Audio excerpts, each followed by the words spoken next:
क्या सिकंदर अलक्षेंद्र एक महान विजेता था? ग्रीस के प्रभाव से लिखी गई पश्चिम के इतिहास की किताबों में यही बताया जाता है, और पश्चिम जो कहता है दुनिया उसे आंख मूंद कर मान लेती है।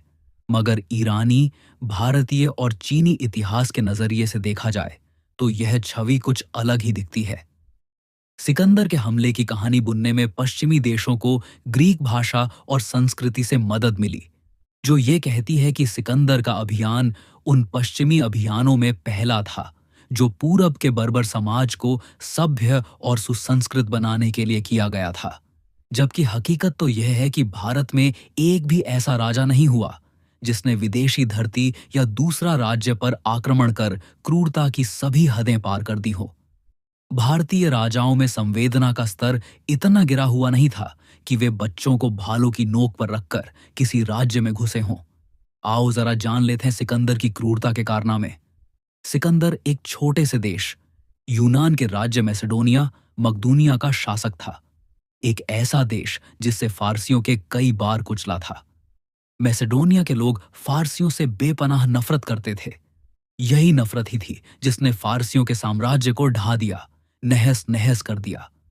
सिकंदर के सिंहासन पर बैठने की कहानी क्रूरता से ही प्रारंभ होती है और उसका अंत भी क्रूरता से ही होता है। सिकंदर ने अपनों को ही तड़पा तड़पा कर मारा था।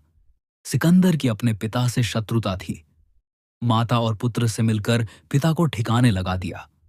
अपने पिता की मृत्यु के पश्चात उसने अपने सौतेले चचेरे भाइयों का कत्ल किया और खुद मैसेडोनिया के सिंहासन पर बैठा गया।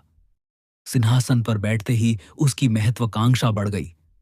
इतिहासकारों के अनुसार सिकंदर एक क्रूर, अत्याचारी और शराब पीने वाला व्यक्ति था। सिकंदर ने अपने शत्रु या मित्रों तक के साथ कभी भी उदारता नहीं दिखाई।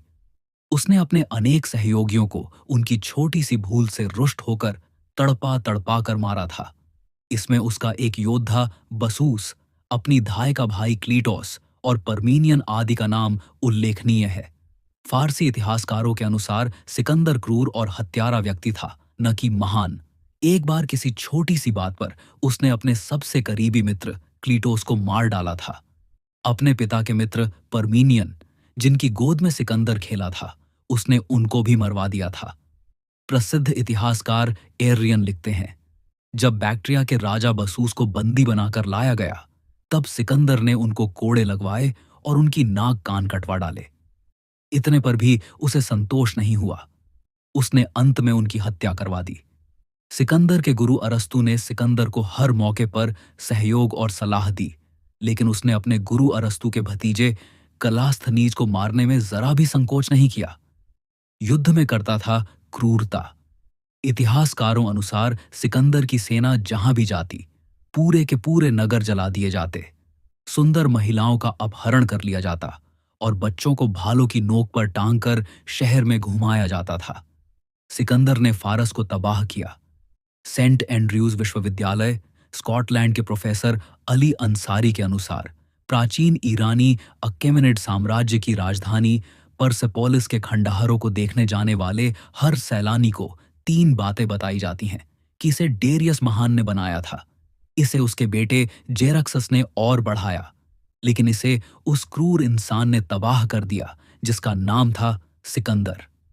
शराब पीने के बाद एक ग्रीक नर्तकी को यह कहते दिखाया गया कि ईरानी शासक जेरक्सस से बदला लेने के लिए उसने सिकंदर एक्रोपोलिस को जला दिया। ईरानी सिकंदर की यह कहकर भी आलोचना करते हैं कि उसने अपने साम्राज्य में सांस्कृतिक और धार्मिक स्थलों को नुकसान पहुंचाने को बढ़ावा दिया। उसके समय में ईरानियों के प्राचीन धर्म, पारसी धर्म के मुख्य उपासना स्थलों पर हमले किए गए। सिकंदर ने ईरान के राजा दारा को पराजित कर दिया और विश्व विजेता कहलाने लगा। विजय के उपरांत उसने बहुत भव्य जुलूस निकाला। महज 32 साल की उम्र में मौत के मुंह में चले जाने वाले सिकंदर को ईरानी कृति शाहनामा ने महज एक विदेशी राजकुमार माना है। उसे कभी महान घोषित नहीं किया। महान तो पश्चिमी संस्कृति के लोग मानते हैं। पोरस से हार गया था सिकंदर। ऐसा क्रूर सिकंदर अपने क्या, महान सम्राट पोरस के प्रति उदार हो सकता था?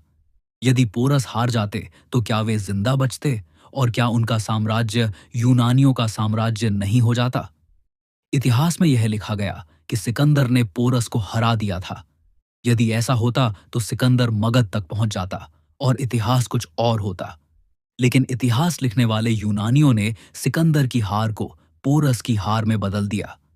फारस में भव्य जीत के बाद पोरस से हारे हुए सिकंदर का सम्मान और उसकी प्रतिष्ठा बनाए रखने के लिए यूनानी लेखकों ने यह सारा झूठा जाल रचा।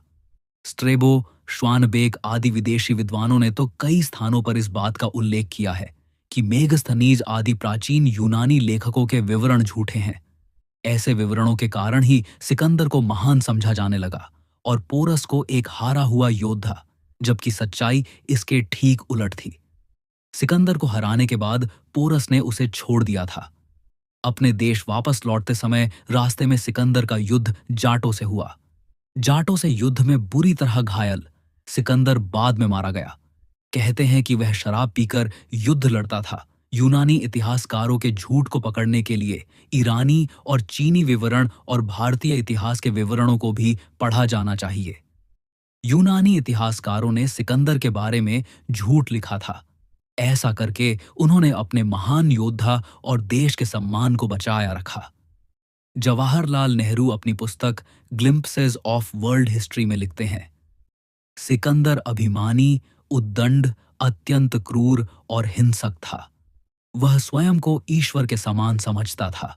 क्रोध में आकर उसने अपने निकटतम मित्रों और सगे संबंधियों की हत्या की और महान नगरों को उसके निवासियों सहित पूर्णतः ध्वस्त कर दिया।